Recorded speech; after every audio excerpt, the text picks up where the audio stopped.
Okey, Nur Fariza.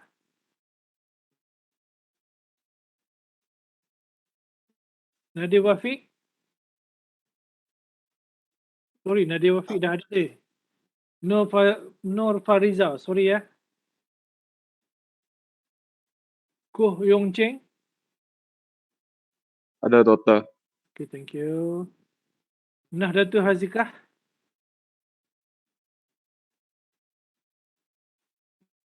Nur Ashikin.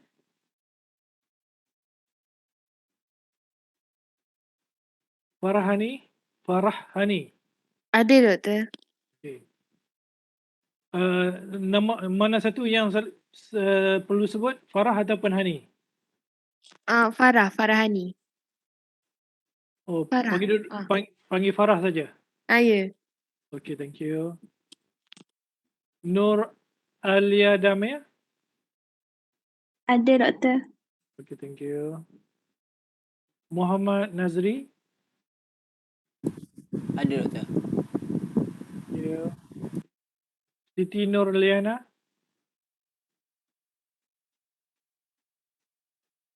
Nur Izzuddin. Ada, Doktor.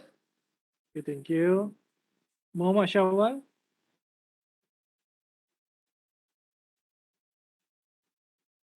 Muhammad Hafiz. Ya, Doktor. Okay, thank you. Nur Diana.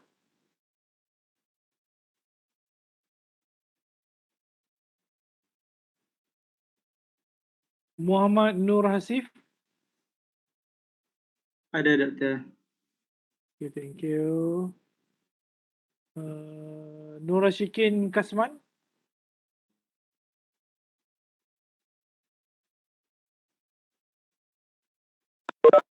Aini Firhani. Ya, saya, Doktor. Okay, thank you. Nur Fakira.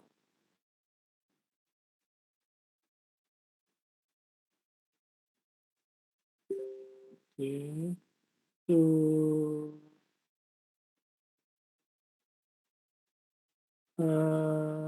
siapa lagi ya?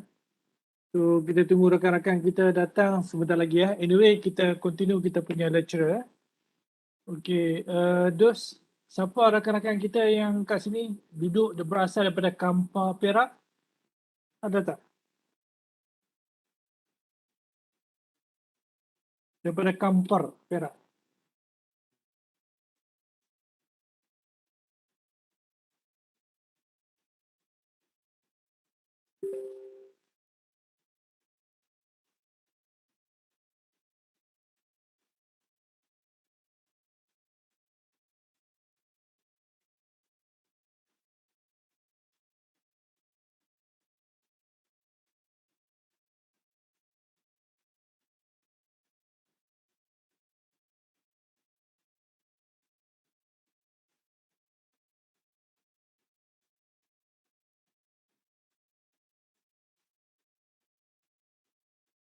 Okay, dekat sini saya tengok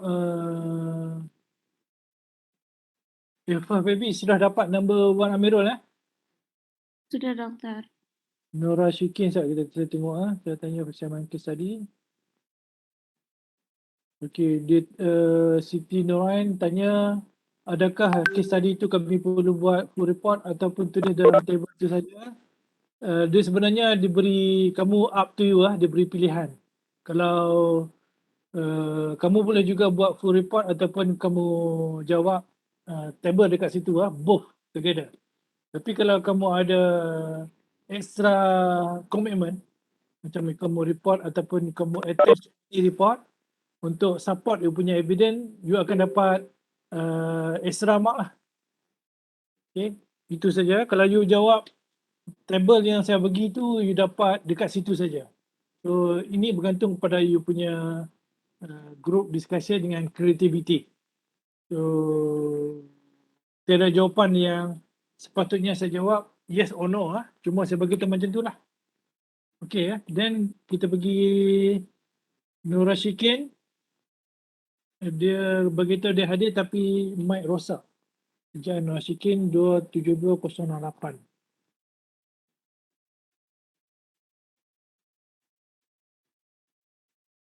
208. Ini saya akan manual lah, transfer manual. So,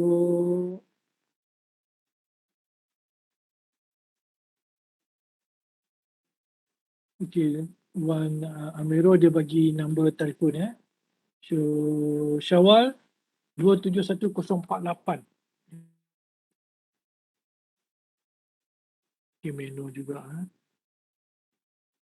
And then Nur Diana.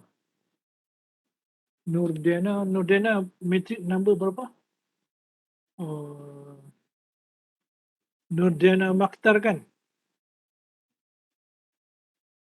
Okay. Siti Nurain dan okay. Mashkin. Macam siapa lagi ya? Nurina. Okay. Ada persoalan tentang ni? You kena submit through portal sebab everything kita evaluate through portal. Begitu juga nanti kalau ada ISO audit daripada pihak luar, dia akan tanya student punya assignment, macam mana kita assess everything through portal sebab kita dah structured dalam kita punya syllabus, kita communicate dokumen through portal. Okay, today kita akan belajar chapter 11. Chapter 11 is about the how kita do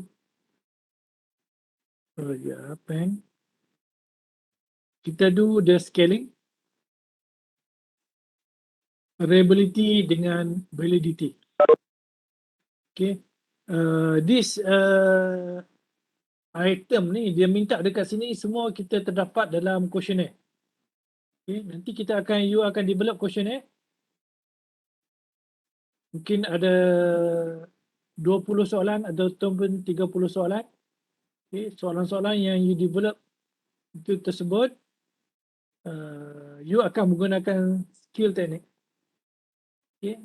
Scaling ni kita belajarlah baru-baru ni. Kita ada nominal scale, ordinal scale, lepas tu ratio scale dengan interval scale. Okay, kita belajar 4 scaling kat situ. Saya rasa belajar dekat sini ataupun belajar dekat statistik belajar tak sebelum ni? Boleh saya tanya Irfa baby? Irfa? Ya, Biasa doktor. biasa dengar perkataan nominal scale? Tak, doktor. Tak, Tak doktor. pernah dengar. Ratio scale pun tak belajar? Nominal scale, ordinal scale. Oh, tak belajar. Terus siapa yang ambil statistik dengan saya dulu, saya rasa belajar. Cuba saya tanya, ada saya kenal ini. Nur Alia Damia. Nur Alia?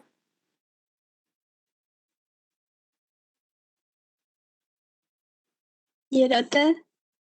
Biasa dengar perkataan ordinal scale, nominal scale, ratio scale masa ambil kelas saya dulu, statistik? Tak pernah, doktor. Allah Tak pernah dengar. Ada. Itu topik nombor 2 tu. Topik nombor 2. Tak apalah, kita ulang balik ya.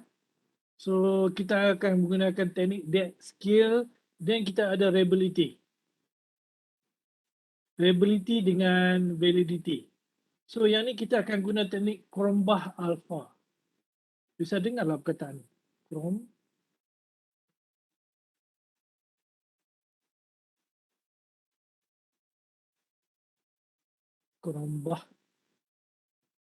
Cronbach alpha.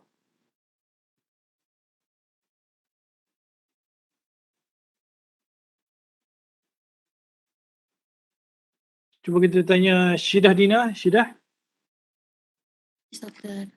bisa dengar perkataan Cronbach alpha di Syidah? Ini. Kenapa, doktor?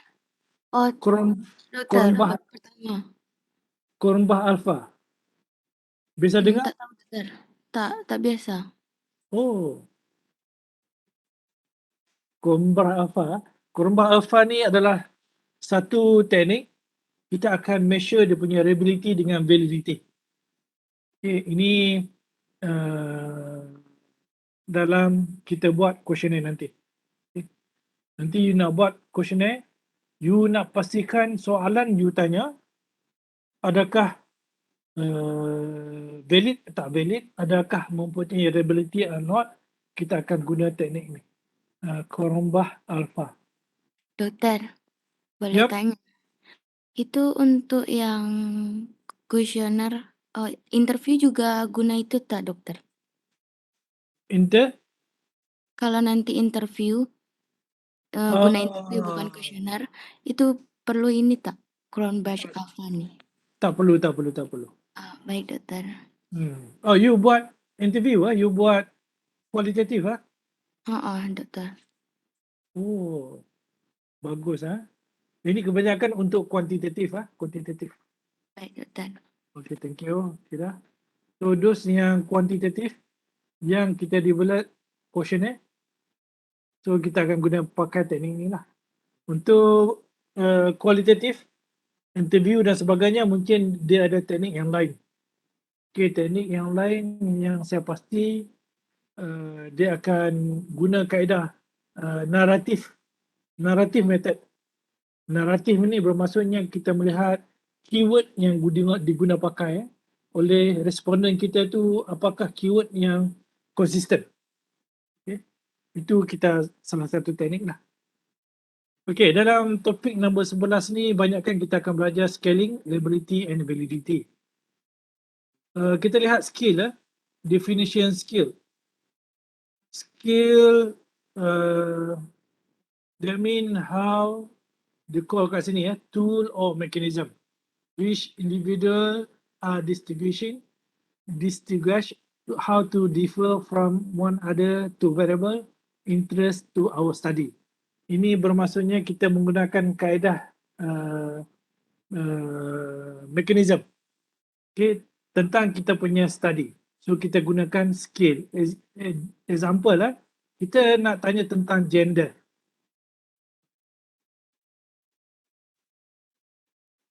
Example, kita nak tanya tentang gender. Okay. Apakah skill yang kita akan guna pakai? Cuba kita tanya Wan Amirul dekat sini. Wan?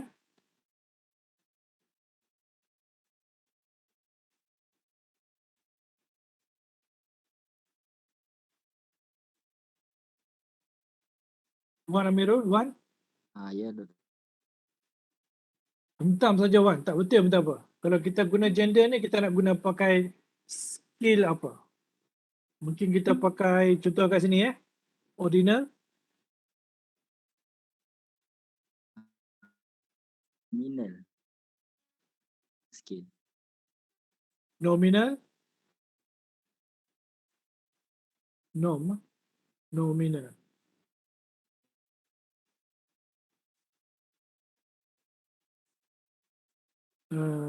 Ratio.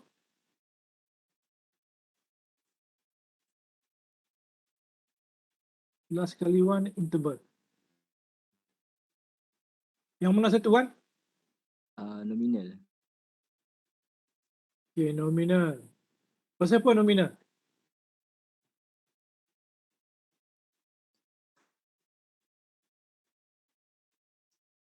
Untuk label ke? Nominal ni sebab kita nak tanya gender male ataupun female. Kan? Kita akan tanya soalan. Nombor 1 adalah male. Nombor 2 adalah female. Okay, Wan, you mana satu? Wan, you male ke female? Male. Okay. Okay, itu salah satu Wan bagi tahu tadi betul So, example, kita akan measure gender. So, kita dapati dia punya soalan dia male ataupun female. Okay. So, kita akan guna teknik nominal. Itu how diterangkan dalam bentuk ayat di sinilah. Ini bergantung pada kita punya study interest of study. Soalan kita tanya tak gender. Kalau kita tanya gender, then kita guna nominal technique, kita tanya male or female. So seterusnya kita ada soalan-soalan yang lain. So this one dia panggil skill kat sini. Okay, ini dah dia panggilkan skill. Skill dalam kita punya research, untuk skill ni kita akan guna untuk provide data ataupun grafik. Kalau dekat sini grafik dia mungkin kita guna kaedah pie chart.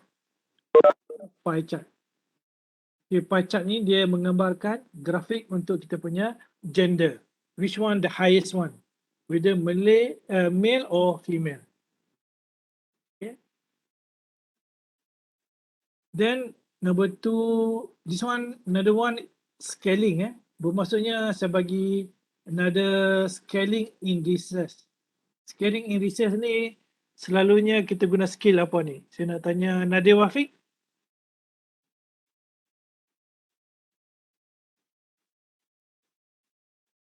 Nadir?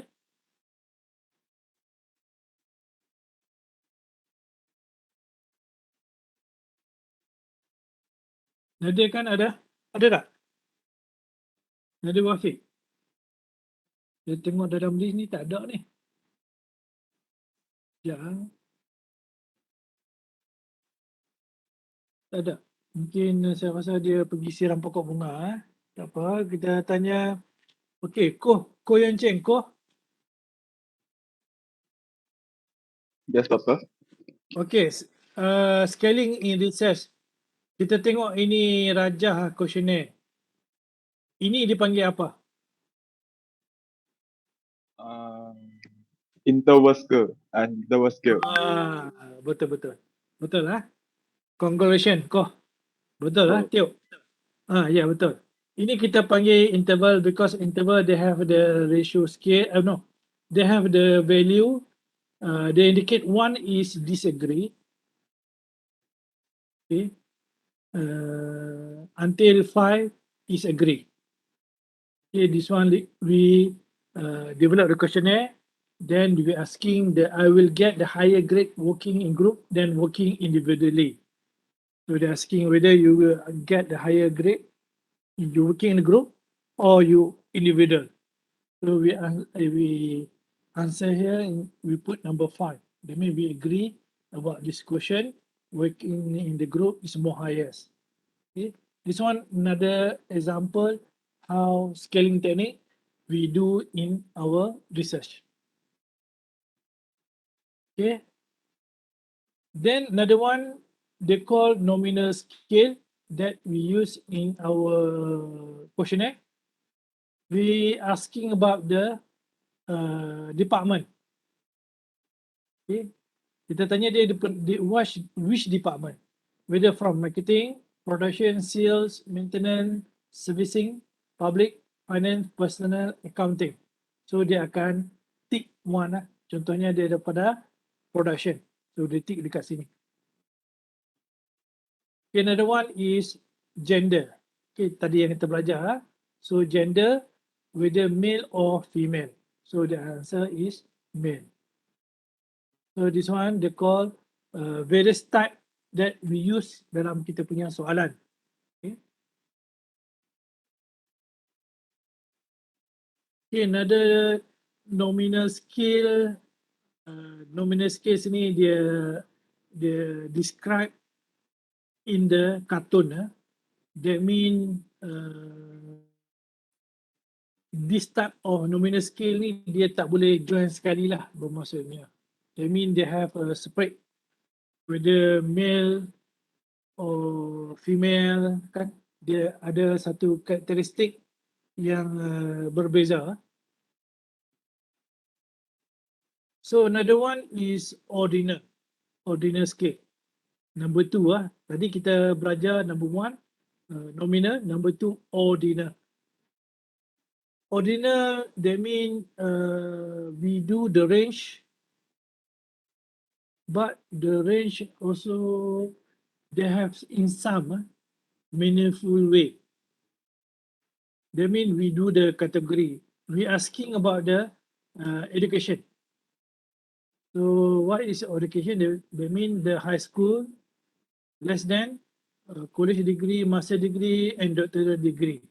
So dia tick lah, maybe master degree. So tick kat sini. This one they call ordinal skill. Okay.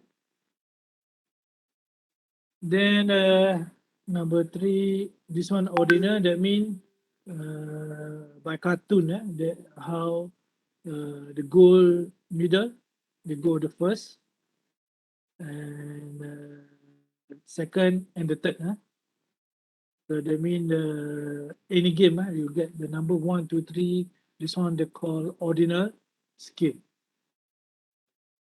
Okay, then interval skill. Just now Ko explained to us. This one ordinal skill usually used for IV and DV. Nanti kalau kita ada IV and DV, of course mesti ada punya IV or DV. So these two IV and DV, dia akan guna interval scale. That means we use the Likert scale 1 to 5. Okay. Mengapa kita perlukan Likert scale? Ini soalan dia. Cuba kita tanya Tunku Aminuddin.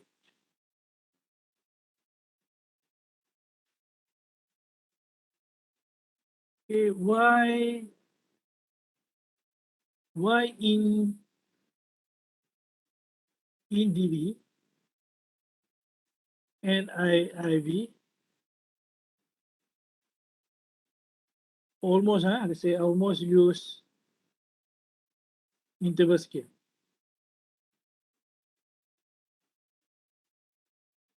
Saya ada kongsi dekat chat. Why in IV and DV almost use interval scale? What?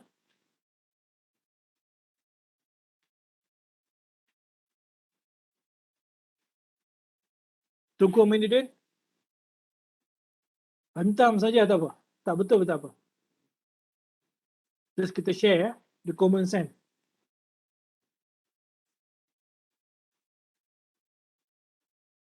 Ada rakan-rakan kita yang boleh tolong?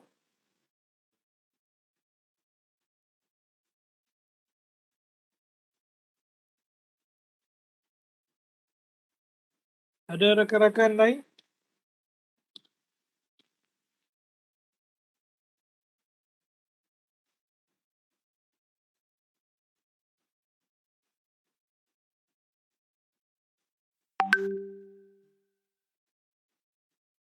So we get the answer from Siti Nurain. Dia say untuk menentukan ketetapan data. Okay, ada lagi answer. Why almost we use IV and DV in interval scale? Mengapa kita tak guna nominal scale ataupun ordinal scale?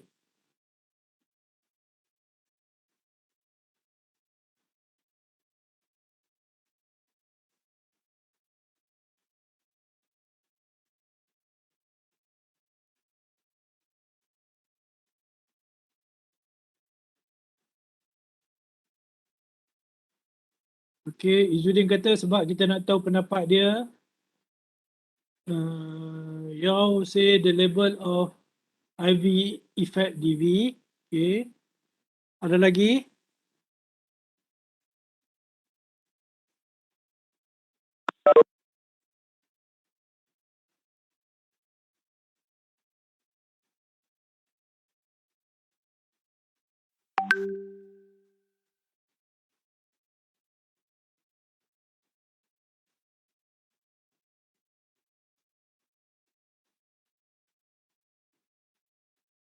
Okay. Dia tujuan dia lebih kurang sama dengan Yao. Kita pertama kita nak tahu what the mean.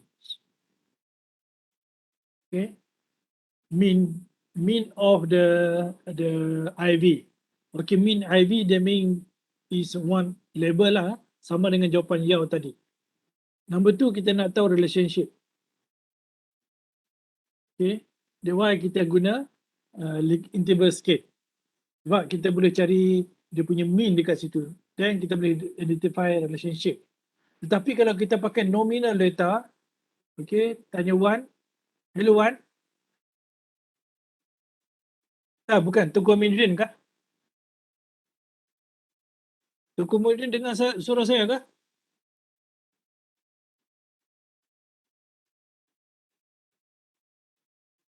Cuba tak respon Okey. Saya sambung That mean dalam konteks interval scale kita akan guna dekat 1 to 5 because mutual efficiency preference measure nampak interval scale we can measure distance between 2 point of the scale. Bermaksud sini kita boleh measure mean, value dan juga relationship lah. That mean inferential statistic. Kita akan check dia punya relationship. So kita akan check dia punya small r dia panggil coefficient of correlations. Okay, that's why kita guna interval scale. Kita nak minta Wan tolong baca ni semua Wan. Bukan, Tengku Aminuddin. Tengku Aminuddin tak ada. So Farah Hani. Farah.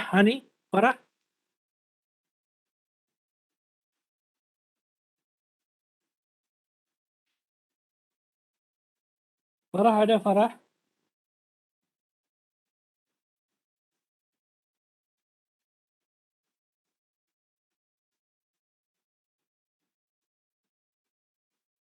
Farah Hani tu pun tak ada. So Nur Alia Damia. Nur.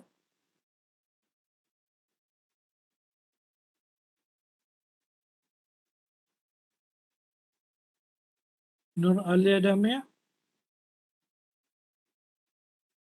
Ya, Doktor. Tolong baca slide ni, slide 08. Okay. Interval scale ke, Doktor? Ya, betul. Interval scale, whereas the nominal scale allows us only to qualitatively distinguish groups by categorizing them into mutually exclusive and collectively exhaustive sets, and the ordinal scale to rank order the preferences. The interval scale let us measure the distance between any 2 points on the scale. Okay, thank you. Nur Alia. Dia punya keyword dia dekat sini Atas tu bukan keyword dah, cuma dia terang saja. Keyword dia dekat sini. So that mean we can measure the mean, then the R value. Okay, this one they call interval scale. Then this one example of interval scale. Kita tanya soalan, I invest more than my work than I got out of it. So they have Likert scale 1 to 5. Then another question, I exert myself too much considering what I get back in return. So Likert scale 1 to 5. Tetapi untuk Likert scale, dia ada juga 1 sampai 9. Dan ada juga 1 to 7. Dan saya pernah nampak ada 1 to 11, 11. Okay. 1 to 11. Tetapi standardnya kita pakai 1 to 5 lah. Average kita pakai 1 to 5. Ini. Ini saja rule of thumb. So, mengapa kita boleh pakai banyak rasa? Cuba saya tanya Siti Nurain. Siti Nurain.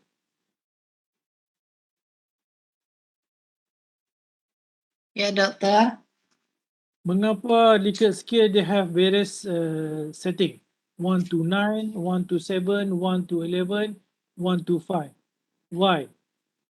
Mengapa?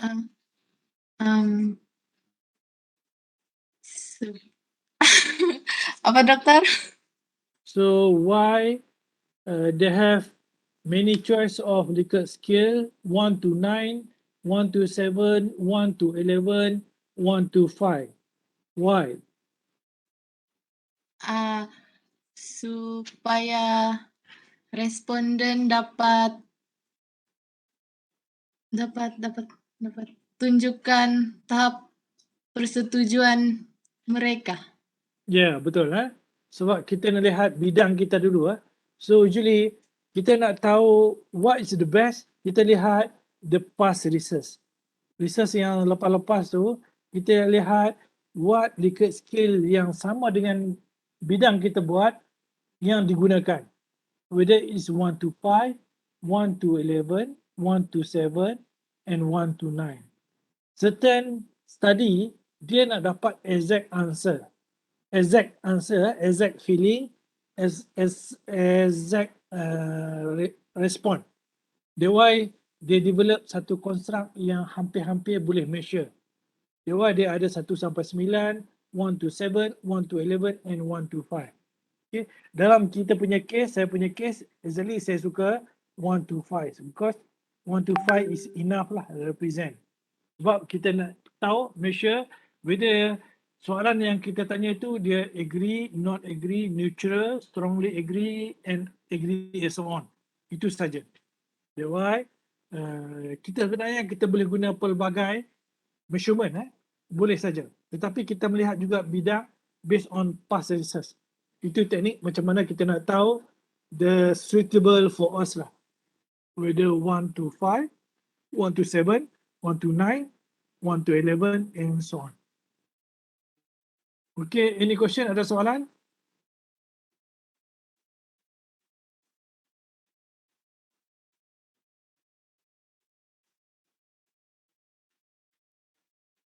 Okay, kalau clear saya continue the next slide.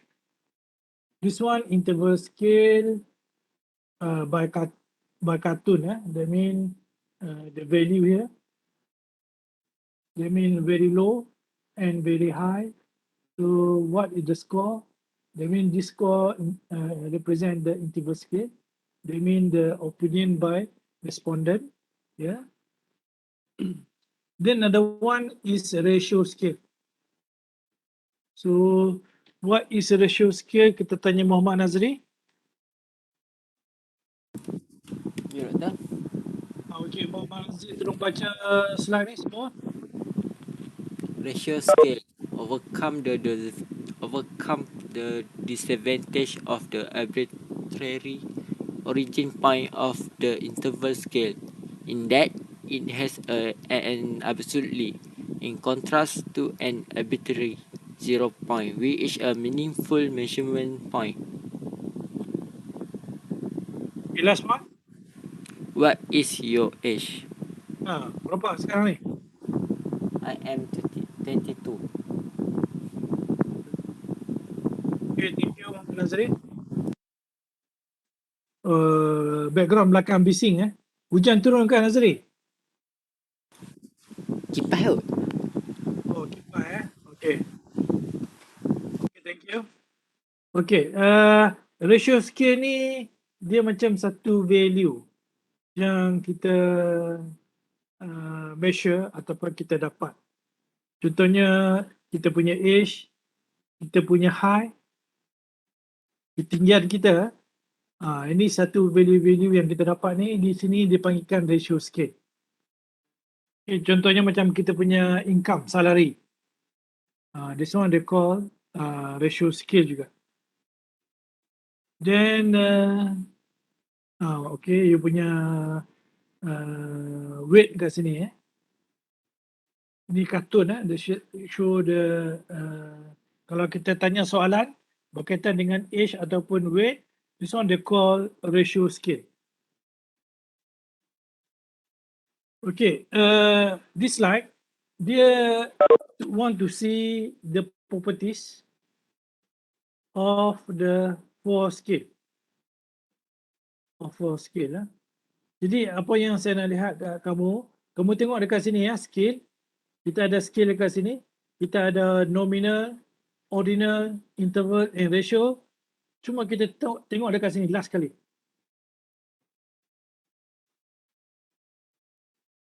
Tengok ini cukup. So, nominal. Kalau in case kita ada nominal, kita boleh test guna this one. This kaedah. This kaedah dia panggil macam ni simbol in mathematics. Kaki panjang, then power by 2. Apakah ini? Cuba saya tanya Musyah Halidan. Musyah? Ya, doktor. Okey. Kalau kita ada nominal data, kita boleh test of significance guna kaedah ni Ini dipanggil apa ni? Yang mana? Ini. X2. Bukan X2 Bisa nampak ini? Ini bukan X2 Ini test apa? Entam saja, salah pada apa? Siapa rakan-rakan lain yang bisa tengok simbol ni? Boleh share dekat chat? Oh, punca kuasa. Pun Bukan. tak betul juga. Tak betul. Bukan punca kuasa. Ini dipanggil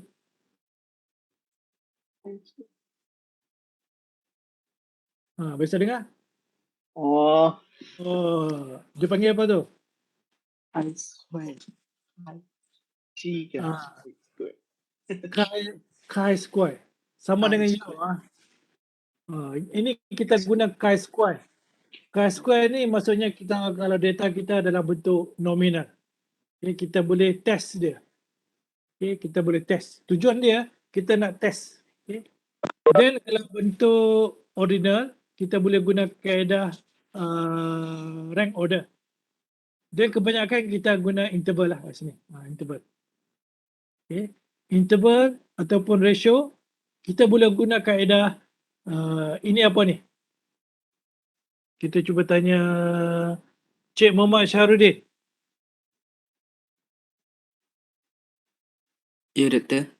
Okey, bila kita ada data interval dengan ratio, kita nak test dia, kita guna ni simbol apa ni? Untuk test apa ni? Yang mana, doktor? Ni belah kanan sekali. TF tu? Dia panggil apa test ni? Panggil apa? Anu? Betul. So kita pakai ANOVA. ANOVA tu adalah untuk F tu. F, dia panggil F test ataupun dia panggil F distribution. So all semua kita akan pakai ANOVA. Boleh So kita melihat apakah test-test yang boleh digunakan pakai untuk kita punya skill. Kita kena tahu juga untuk interval kita boleh pakai t-test, t-test ataupun ANOVA test. Okay. Dan kita melihat juga kita punya measure kat sini. Okay. Measure kat sini adalah berkaitan dengan kita punya questionnaire. Kita develop questionnaire, kita nak pastikan questionnaire kita tu mempunyai reliability dengan validity. Okay, kat sini kita ada beberapa content, good of data. So mean kita kena pastikan good reliability dengan validity kat sini. Okay. Salah satu kita guna tadi saya beritahu kita guna Cronbach alpha lah. Salah satu teknik Cronbach alpha. Cronbach alpha ni dia nama orang ni. Cronbach alpha.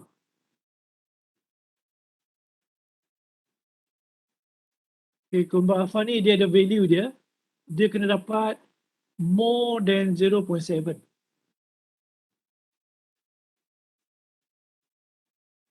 You akan buat satu test, dia panggil reliability test, masukkan dalam SPSS semua ni SPSS So SPSS akan measure dekat you. Jika you dapat 0.7 more than 0.7 bermaksudnya you punya reliability tu bagus. Reliability and validity tu bagus. Itu test dia. Kalau you dapat bacaan pelbagai pembacaan, so kat sini saya share reliability ya, bacaan ya. Ya, kat sini. Okay, you lihat kat sini, kalau you dapat tadi saya bagi tu 0.7 and 0.79 adalah acceptable. Acceptance. So kalau boleh, you dapat 0.7 and above. Kalau you dapat above than 0.7, okay, cantik. Bermaksudnya you punya reliability tu bagus. Dan juga you punya ability tu you bagus. Kalau you dapat bawah than that, you kena delete soalan tu. Then you kena develop soalan yang baru. Soalan yang baru, then you kena measure juga reliability, okay tak okay. Should be above than 0.7. Kalau above than 0.7, you boleh guna pakai. Kalau below than that, you kena musnahkan soalan tu, you develop lain. You kena construct lain. Dan ini dibuat sebelum kita analisis the data. Jadi sebelum kita analisis the data, kita kena buat kormbah alpha dulu. Okay, this test dulu. Untuk pastikan reliability dengan ability-nya soalan kita adalah tahap terbagus. Okay. Dan kita lihat juga validity. Okay. Process of validity dekat sini. Dia ada berapa proses. Cuba kita tanya Nur Faizah. Nur Faizah? Nur Faizah ada ni.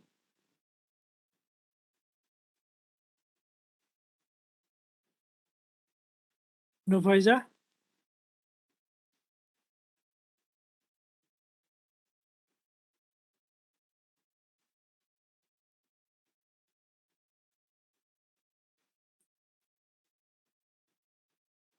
Nur Faizah tak bagi respon. Kita tanya Nur Izzuddin. Ya, Doktor. Okay, Nur Izzuddin minta turun baca slide 15 ni. Semua sekali. Okay, Doktor. Types of validity. Content validity. Does the measure adequately measure the concept? Face validity. Do experts validate that the instrument measures what its name suggests it measures? Criterion-related validity.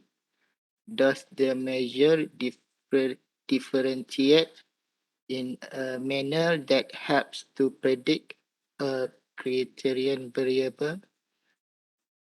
Concurrent validity. Does the measure differentiate in a manner that helps to predict a criterion variable currently? Predictive validity. Does the measure differentiate individuals in a manner that helps predict a future criterion?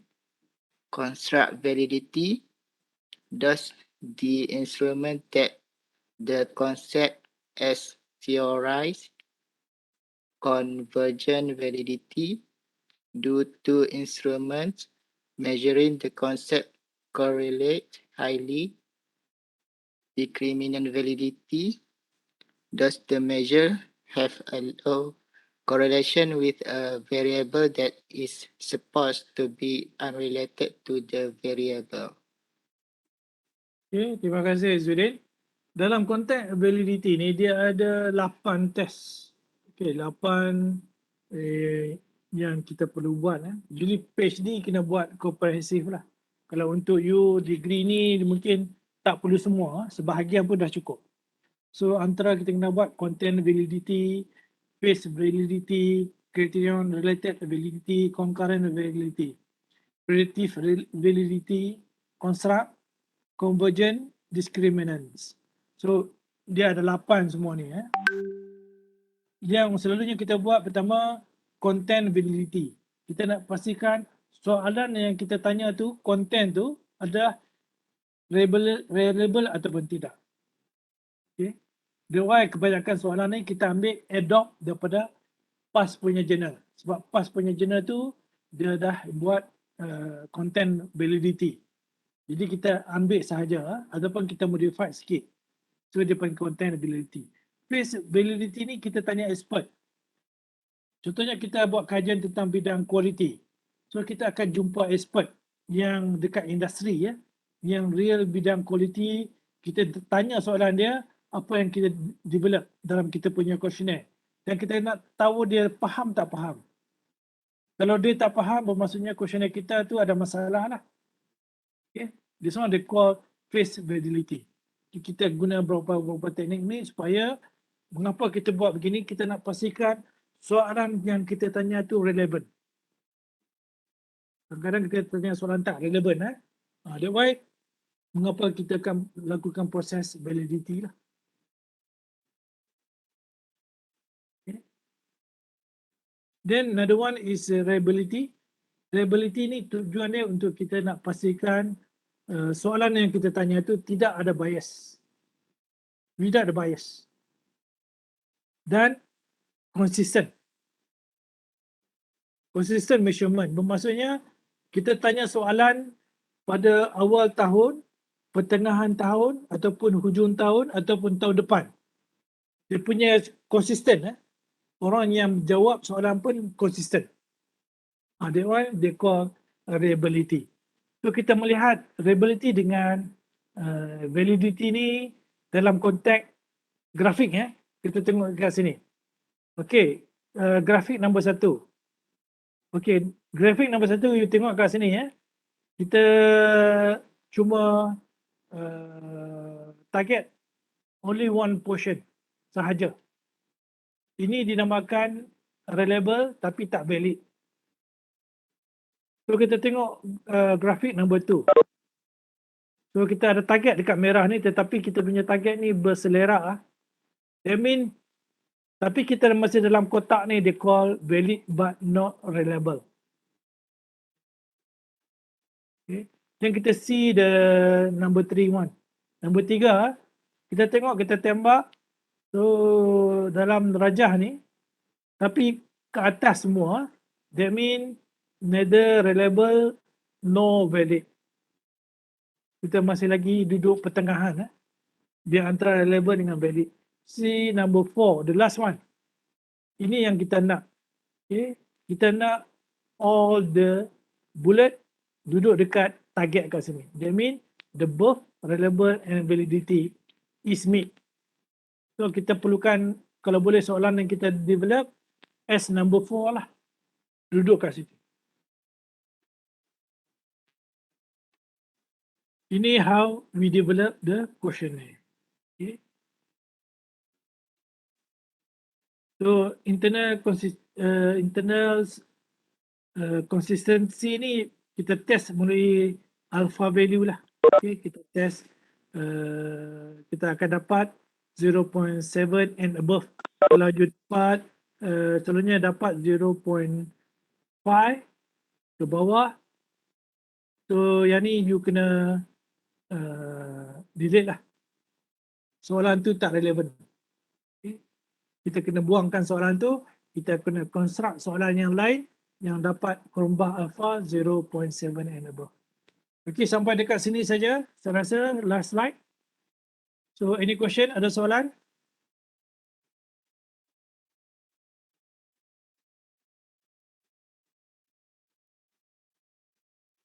Kalau tak ada question, saya share balik QR code. Terus siapa yang belum scan, boleh scan. Cuma saya nak tanya lagi attendant Umi Rozaki ada?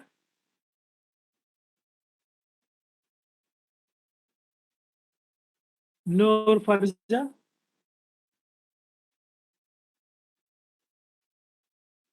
Nazzatul Hazikah? Nur Ashikin? Siti Nurliana?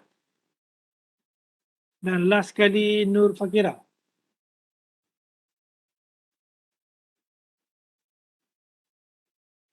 Okay, kalau tak ada apa, saya end the class dekat sini. Nak tanya.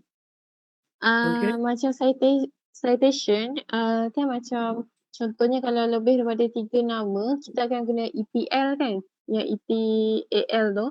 Ya. Kalau first guna, kena senaraikan semua nama ke macam mana? Ya, betul. Kalau first tu kena semua sekali, the second one tu baru pakai add all. Second okay. one, third one, first sampai seterusnya lah. Kita pakai add all. Okay, terima kasih. Sama. Doktor, nak tanya itu Convert Alpha. Dia test selepas kami create question A ke? Atau selepas sudah dapat respon dan tiba? You kena dapat respon daripada lebih kurang dalam, dia panggil pre-pilot. Kita akan buat pre-pilot, dia panggil. Pre-pilot, dia punya responden dia lebih kurang dalam 20 orang macam tu. Plus minus 20 orang. Kita dapat data dia dulu, kita masukkan dalam SPSS, then baru kita running Cronbach Alpha. Faham. Average lebih kurang dalam 20. Sebab kita nak pastikan soalan kita tu dia understood ataupun tidak lah. Dia punya mencapai reliability ataupun validity or not. Dia panggil pre-pilot dulu. Okay,